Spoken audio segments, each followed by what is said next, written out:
All right, so today's a discussion review of Chapter 8, Article 8.10, Parking Vehicles on Unimproved Surface of the Code of Ordinances. Yes, I think council requested a review of the ordinance dealing with parking on unimproved surfaces. That's Chapter 8, Article 8.10, prohibits parking in the yard in the residential zoned area with some exceptions. The two main exceptions are on an improved surface, such as concrete, asphalt, caliche, or paving bricks. And the other one, if it's screened from public view with a solid opaque fence or wall at least 6 feet tall and conforming to the zoning ordinance. However, there are other additional exceptions. One is recreational trailers or semi-trailers and RVs. They must conform to setback requirements, which is 10 feet from the edge of the street, excluding the neck of the trailer. Parking in the rear yard if the rear boundary is not adjacent to a street right-of-way. If the street is 36 feet or less in width.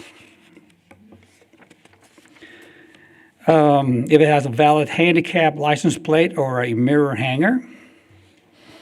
And if the street is wider than 36 feet, residents without a driveway but with a curb cut for a driveway, with or without a garage or carport, they can park perpendicular to the residents within the boundaries created by the curb cut. And lastly, the other exception is residents without a curb cut can park perpendicular to the street on either side of the residence. Here's a picture, example of a vehicle parking in the rear yard. Here's an example of a vehicle parking in the front yard because the street is less than 36 feet wide. And notice that they do not have to park perpendicular to the residence. They can park across.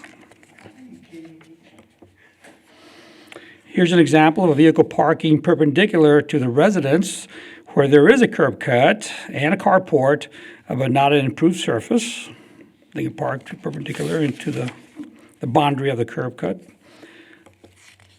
Here's another example of a vehicle parking perpendicular to the residence on an unimproved surface without a carport or garage and with a curb cut. And all of these are legit. In other words, the ordinance allows Yes, all of these things that you're showing pictures of. Is that that is correct. correct? That's what's allowed. Here's an example of a parking on the side of the residence due to the curb they don't have a curb cut, and because of that, they can park on the side of the residence. And lastly, here's an example of a car parking on the side of the residence. Again, in this case, there is a curb, but there's no curb cut. So the question is, how do they get onto the property? Well, if there's no curb cut, and there's a curb, and there's your property, you've got to jump the curb, fortunately. And the last slide I've got here is this is the code enforcement process. The first thing our officers do, they check the GIS map for the width of the street. Next, the officer will inspect the property and issue a notice of violation if necessary. The violator has 7 days to comply, and that allows 5 days mailing time for a total of 12 days. And then the officer will conduct a follow-up inspection. And they may grant extensions if requested, and if things are moving right along, they can do that. If not, they will file a criminal complaint for noncompliance. And now we'll be glad to answer any questions or make comments. My first question is, on all of these exceptions and all of the photographs that you have shown, were all of those cars or vehicles, did they all have license plates?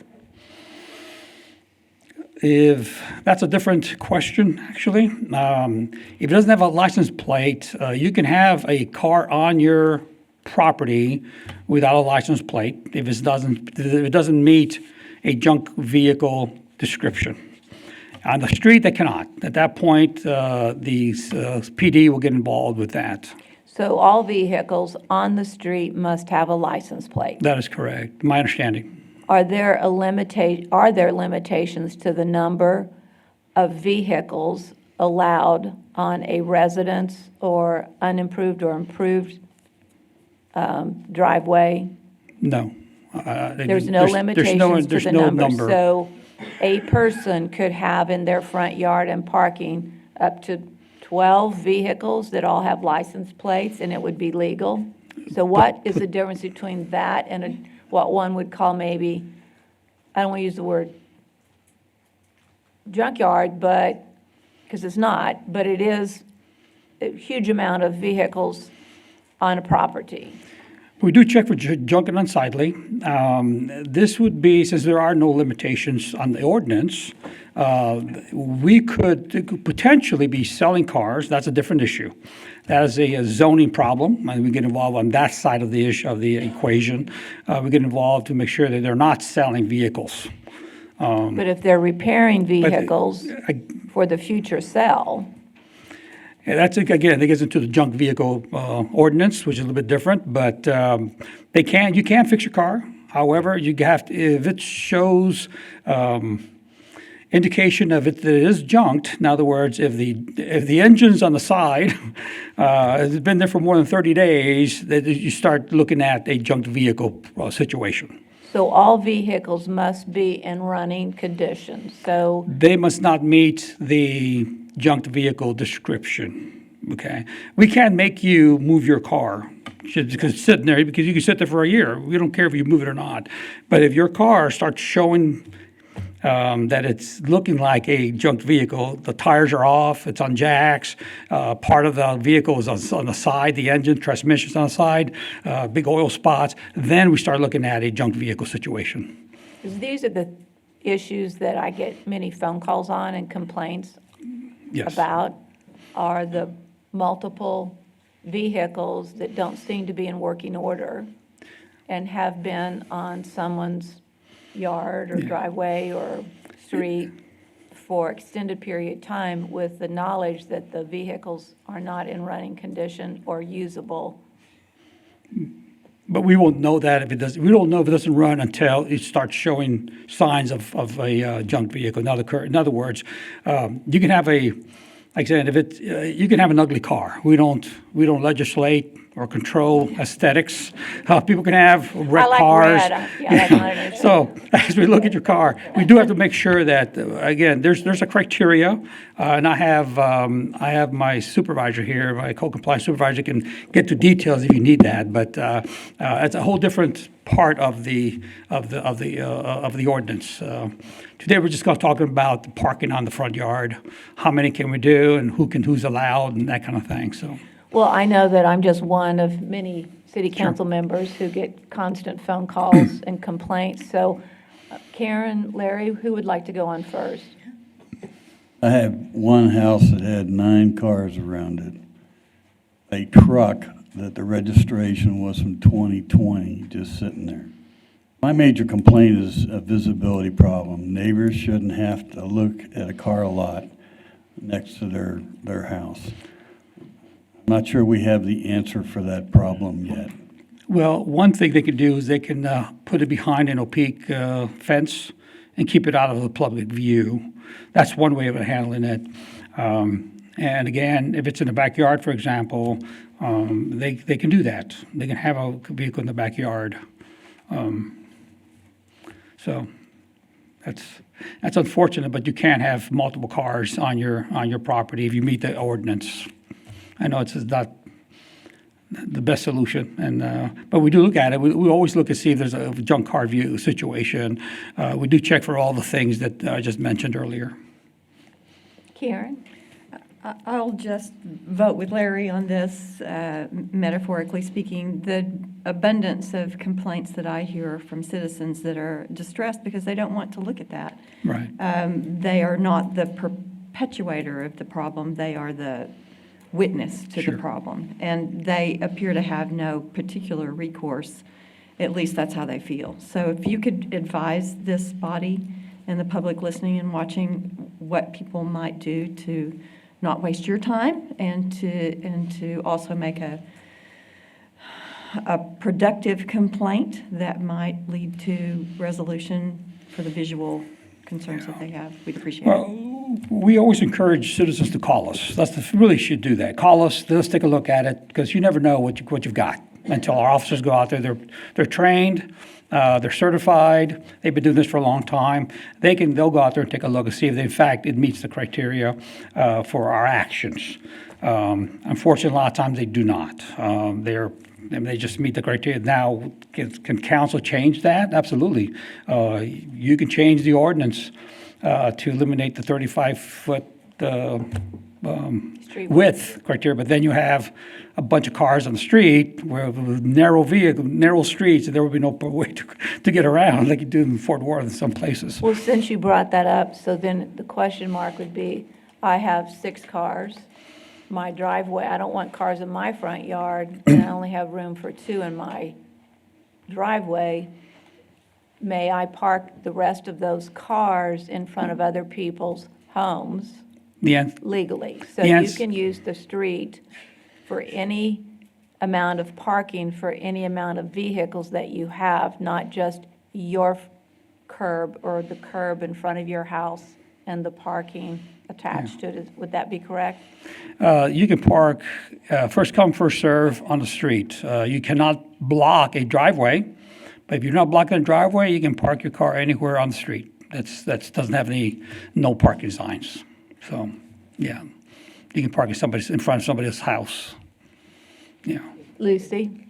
Do y'all issue very many tickets? Do we issue a lot of tickets? Code violation. Yeah, violations. Do you issue a lot of violations on this? I'm not sure what many would be. Let me have Mr. Ibarra come up and see if he can answer that question.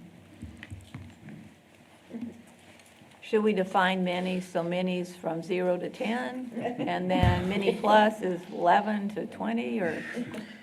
So you want to know how many? Identify yourself, please. Oh, my name's Rudy Ibarra with Code Compliance. So what was your question on? Rudy, I just wanted to know, as far as the citations that y'all issue, how many do you do a month for So parking? as far as complaints go, we don't get very many complaints about that, about parking unimproved, so maybe a handful a month.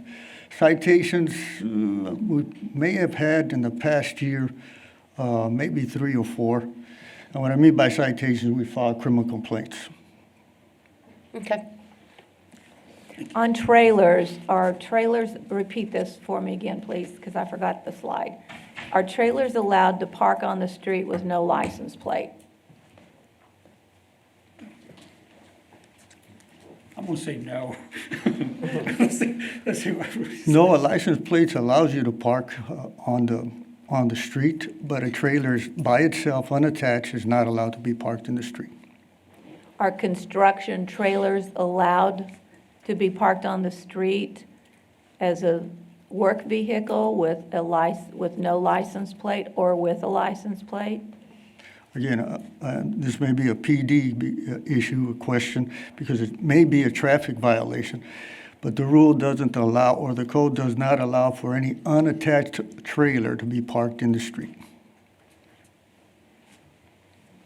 Harry? Bob, you're probably going to get inundated with phone calls, you and Rudy, but I can tell you, this is a problem all over the city. Now, I'm glad that Larry asked for clarification on this, because we need to educate some of our constituents exactly what. But I think there's a possibility that we really need to look at this particular ordinance and junk vehicle ordinance, simply because we have multiple families living in one house today, which is probably what Not happened 50, necessary. 60 years ago. But right now, so now you've got a number of vehicles that are parked. But we really need to take a look at this, because neighborhoods are starting to look really junky because of the number of vehicles that are parked there. Trailers that are on properties, we really need to be looking at whether or not there's even people maybe living in some of these particular trailers. You and I conversed before council meeting today about wanting that's actually in Lucy's neighborhood, but it's in my neighborhood. I mean, Lucy's area, but it's in my neighborhood, so I always take a look at these things. But this community is starting to look really junky in a lot of different areas. So if we can change the ordinance, is there ways that we can clean up some of these neighborhoods? I sure would like to do that. Tom? So my question, Bob, and this may go back to Rudy. I get a lot of phone calls about commercial vehicles parked in residential neighborhoods. And there'll be cattle trailers, stock trailers, there'll be plumbing companies, and they'll be in districts where they will park their personal vehicle. I mean, it's their commercial vehicle that they drive during the day, but they'll bring that home and park it in front of their house. And it limits egress in and out of facilities. Can you bring a commercial vehicle and put it in basically an RS1 neighborhood and park it on the street? I believe it's the size. Rudy, you want to come up here and help me out on this? Yeah, one? poor Why Rudy. don't you just stay up here? He's the expert, so. So if I understand your question right, you're asking about a commercial vehicle. Commercial parking. vehicles, I see them in my district all the time that will be parked on the street. We've got to move out and around them. But somebody that works at, say, for a specific company, whether that be, electric, plumbing, whatever, they'll bring their work van home and they drive it daily. They'll park it right in the middle of Catalina or wherever it might be. And is that legal to leave it there? So again, there's maybe a traffic violation, may not. What is a commercial vehicle? A pickup truck with a commercial signage on it is not a commercial vehicle. I have the ordinance if you'd like to hear that. We just need to give it, out there, I'm with Harry and all of us. It's just, we're getting more and more vehicles stacked in everybody's yards. We know they're not using them. And people are educated, we've worked on one there where they know that they get out and they roll it 4 feet forward. I don't think it has a motor in it, but they roll it 4 feet and change it just to say, hey, I moved it. I'll go with Harry. I'll look at anything to just try to clean some of these things up. We're all tired of it being unsightly. There's another one that I'll bring up when we close the meeting today of something I want to go forward with as far as looking at new ordinance things to look at. But I'll get phone calls all the time. Somebody will park a truck, in an 18-wheel truck in the middle of Green Acres and leave it there. They'll park a cattle trailer down there on the street. And we know those aren't legal, and the person that purchased it said, well, it's my property. Well, whatever, but I'll go with Harry and a bunch of, we need to clean it up. Just a reminder, if it's in the street and if it's a commercial vehicle, traffic division of the police department may be able to help you. If it's on private property, we can help you. Gotcha. Thank you, Rudy. Would you please, Teresa, read the ordinance, the language, so we're all clear? Yeah, a commercial vehicle is one that exceeds 3.5 tons that is designed, maintained, or used primarily for the non-recreational transportation of persons and people, is how it's defined, so it's the bigger vehicles. It shall be unlawful for any person to park a commercial vehicle, trailer, semi-trailer, pole trailer, truck trailer, or recreation vehicle on a street or lot in a residential district or on a street bordering a residential district with, looks like, a whole bunch of exceptions. If it's used for transporting furniture and household goods while in the process of unloading or unloading, while in the process of loading or unloading other kinds of commercial goods, mobile homes, provided that their right to occupy the location appears affirmatively from other statutes, trailer and semi-trailers used for recreational or homeowner utility purposes and recreational vehicles can be parked inside parking, outside parking in a side yard, not adjacent to and parallel to a street, outside parking in a rear yard, as long as the unit meets setback requirements of an accessory building. So you can see it's very complicated. It's not that easy. But basically the answer is no, unless they have a business purpose for being there. So an RV, so I have a large RV that I've just come home from a big trip. Am I allowed to park that in my driveway or on the street? I'll have to read all these exceptions. You actually can park You it can park on it. the yard is one of the exceptions to this ordinance. What you cannot do is keep it plugged in and live in it. That's what you cannot do. And we get complaints on that. So when we go check, we check for see that do they have sewage, do they have water, do they have electricity. And you can have it for like 14 days to prepare your RV to go on a trip, but you can't have it continuously. So that's how we check to see if you're living on that. Of course, that is a violation. But you can't have your RV, again, on your yard, say with a recreational trailer. But there are a lot of setback requirements and Setback very requirements. specific things Yeah, that you 10 look 10 at. feet from the street. Lucy? So Bob, can you have a trailer in the backyard and have it hooked up and live? Yes, You can. yes, you Live. can. She said live. In the backyard, you can have, right? Can you live in it? She's saying if sorry. you have a trailer, let's. Living you in the know, trailer, your- no, you cannot. Cannot. I'm sorry. You cannot live in the trailer. You can use your trailer for recreational purposes. And you can have a trailer in your backyard, but you cannot be living in it. No, you cannot. Or you cannot. I'm sorry, no. You could have an overnight camping trip in your backyard. Yeah. Yeah, you camp for the night, for the kids. But you Kids can't like have to your do that in-laws kind of come and stuff. live with you and you go, you can live in the RV. Yeah, you cannot live in an RV in the backyard, no. Or in the front yard, anywhere. So using a trailer, an RV, for temporary living purposes is okay, 14 days in the 6-month period. After that, they're not allowed to live in it like an apartment. So wait a minute. Excuse me, Brenda, can I? Oh, yes, Let's please. talk about the one on 49th. It's the worst one in the world. They have what, five trailers sitting on there. It's an empty lot, no house. So you're probably talking about Grothy Street? Yep, that's the Okay. one. Yeah, there's pending cases against that property owner. No, what she's doing there is not allowed by zoning ordinance or any other ordinance that we know of. Right, but I guess my frustration here, and we'll try to keep it short because we need to move on, but they've done this over 2 years. They developed it. The people in that neighborhood, because of the people that reside in those campers, are probably not the best people to, or let's put it this way, they say it's a drug deal. I mean, they say people are stopping there, short period of time, everything, but it's taken 2 years for us to finally get to this point. And I could only imagine how frustrating it would be to live on a street and it take this damn long to get it cleaned up. And when there's something that's that big of a violation, 5 RVs parked out there, camper trailers. And I get frustrated because the wives of the guys that are frustrated, they got my personal phone number and they have worn me out in 2 weeks. And I get it, but I'm just saying it took 5 years, or basically to get to this point. So this item is a discussion item where you can direct us, is it on, to make some changes to the ordinance, to look at some changes to the ordinance. We came specifically regarding the parking on the Yeah, let's yard, go back which, to the topic. which, it expands into all these other issues of parking on the yard as well, all addressed by very different and convoluted ordinances. So one of the things that, it was Larry who requested that this item be brought forward. One of the concerns he initially raised to us was that people can park in the backyard and they don't have to shield the vehicles under our code. Is that something you would want to see?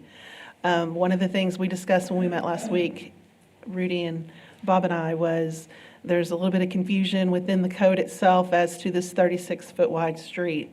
Is that the only time we want people parking in their yard, is if the street's not wide enough to park on the street? Or do we want them to be able to park in their yard even if the street's wider but have certain specific requirements?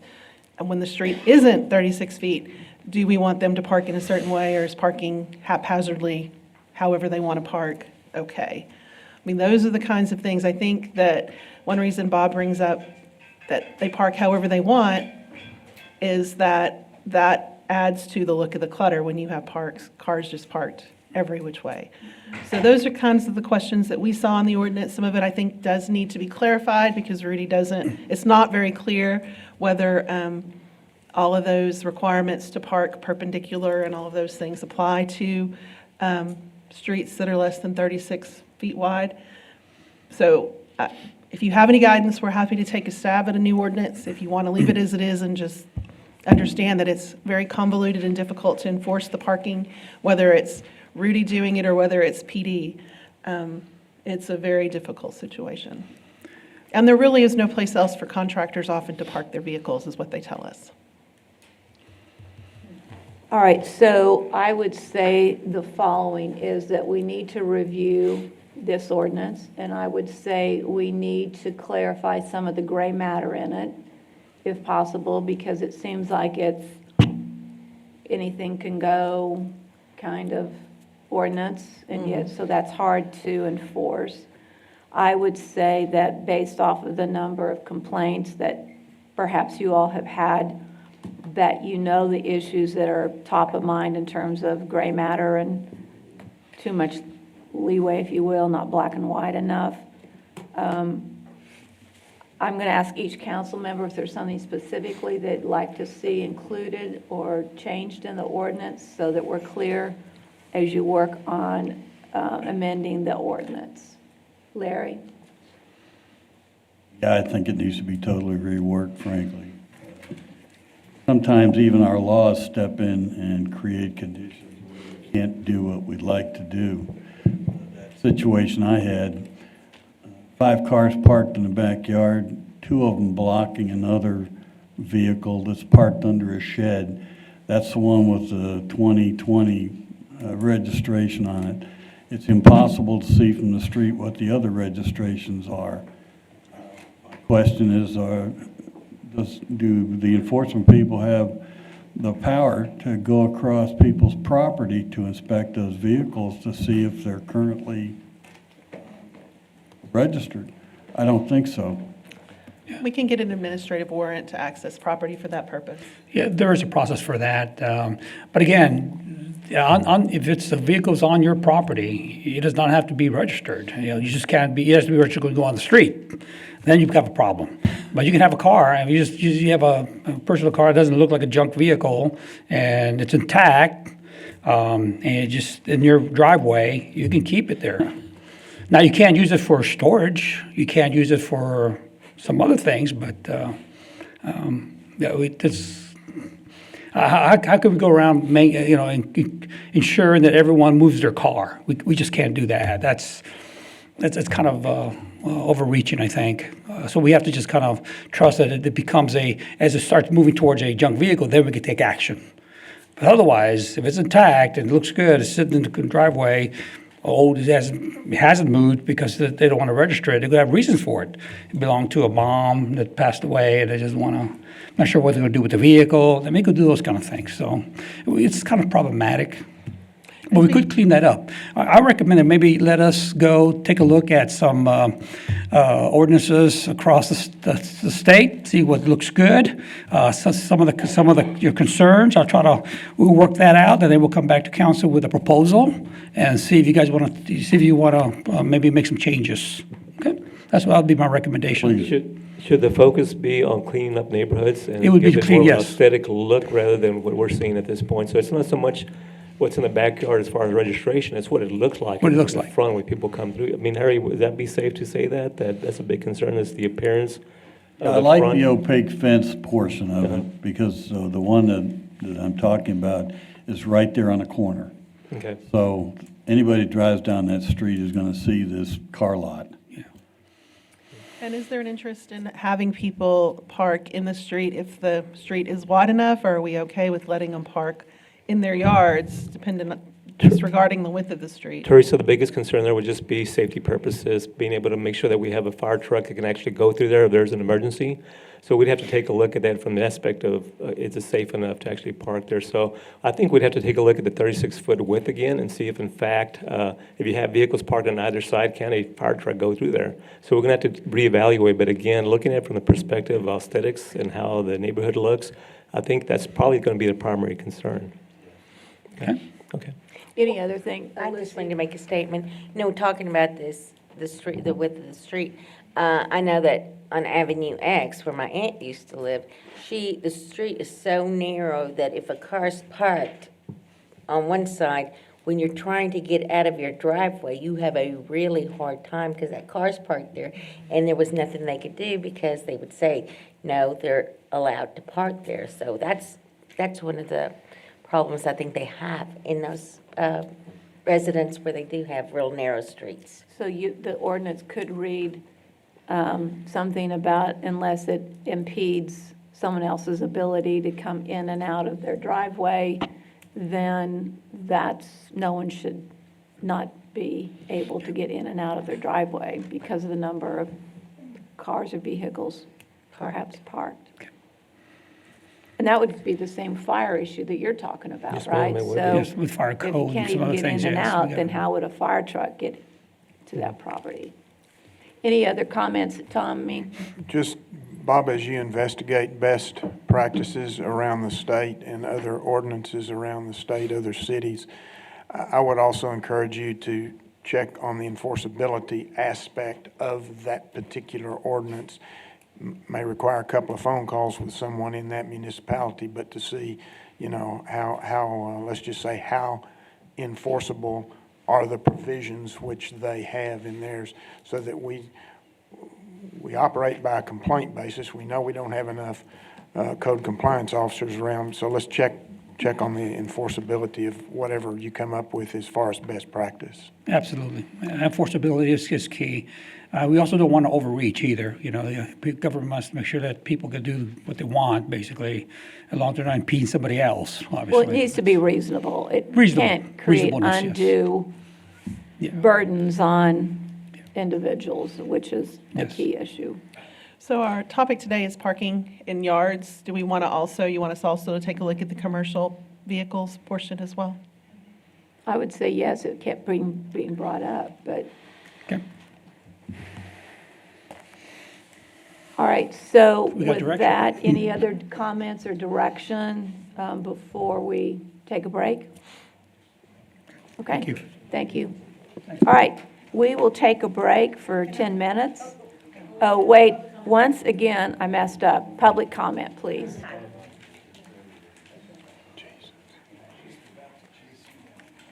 I think the aesthetics of our city are definitely an issue. This issue you bring up about cars, and this happens to be particularly about cars because that's you're addressing, on private property, I have some issues about because what people do on their private property with their personal things are somewhat limited in what y'all can address. My brother happens to be a car collector, and he has old cars on his place, and he does this all the time, and so he's always restoring and rebuilding and all this stuff, tries to do it nice and neat. There are people that do many things on their property that you may not see visually, you may not like them, but they do them, and they're not against the law, and it's not against the law for people to do this. And so I have questions about imposing your more further regulations on people on their private property for your aesthetics, especially when you look around our city and look at our commercial facilities and our commercial buildings and all these things, which definitely need some aesthetic improvement and some code compliance relating to things with fire issues and such. And there are cars, and there are people in town. I know of a particular lawyer that has boats piled all over his property that nobody seems concerned about, and I think it's rather trashy, but that's my opinion. So I have concerns about that. So when you're making ordinances relating to people's private property and the things they have on their property, because I may not like what you have, and the people next to me, and I live out in the middle of nowhere, but if the person in the ranch down the way decides to pull an RV up there in their property and do something with it, or in town, if you pull up after a week of vacation and you want to unload your RV and you want to park it in the street, why should anybody question that? And these are things I have concerns about when we're addressing these particular things, because there are many other issues of people doing things. And again, it's on their private property. So I have a question on that. Well, and I think what Before we're you go trying to... making more yeah. ordinances that most people don't even understand because they're so colluded and don't even have a clue there's an ordinance that you want to try to tell them how to park on their private property. So, I think what we're trying to do today is open up the conversation for all of the complaints that we get from Yeah. phone calls and emails and don't have Yes. the answer for it. So we're trying to clarify I appreciate the that. mud in the middle for ourselves, but as well for our citizens, Right. because it is. because it's not only aesthetics, it becomes a fire issue and things like that. And like I say, you look at our commercial facilities in areas like Stadium Park Plaza and areas like that where we have garbage, what I would consider very unesthetically piled up, but also a fire issue that need to be looked at. So maybe it's an overall aesthetic and cleanliness aspect that we need to look at, not just cars and people's private property and what they do on that. Thank you. Mayor, I do want to mention that. It really truly is not just about aesthetics, it also goes to value of property as well. So whenever you have a trashed out property next to yours and you maintain yours, the value of your property could be affected as well, so, okay, just wanted to stress that, thank you. Are we ready? Oh, no, Evelyn, come on up. I just want to touch base on what she said just a little bit because, And you're Evelyn Smith again. did I have to say that Yeah, again? I'm sorry. Evelyn Smith, SMD5. That not only do we have clutter with the cars and so forth, but on people's property, and I think she mentioned that, and some of it looks like a fire hazard. So I didn't know if anything was being done about that, or if there was a code violation with people with just unnecessarily junk in their yards. And like you said, it does affect the property next door, the value of the property next door also. So is that included in? Yes, ma'am. What you guys are already talking about as far as the junk cars and so forth? That is included Absolutely. and looked at? Yes. Okay, thank Yes. you.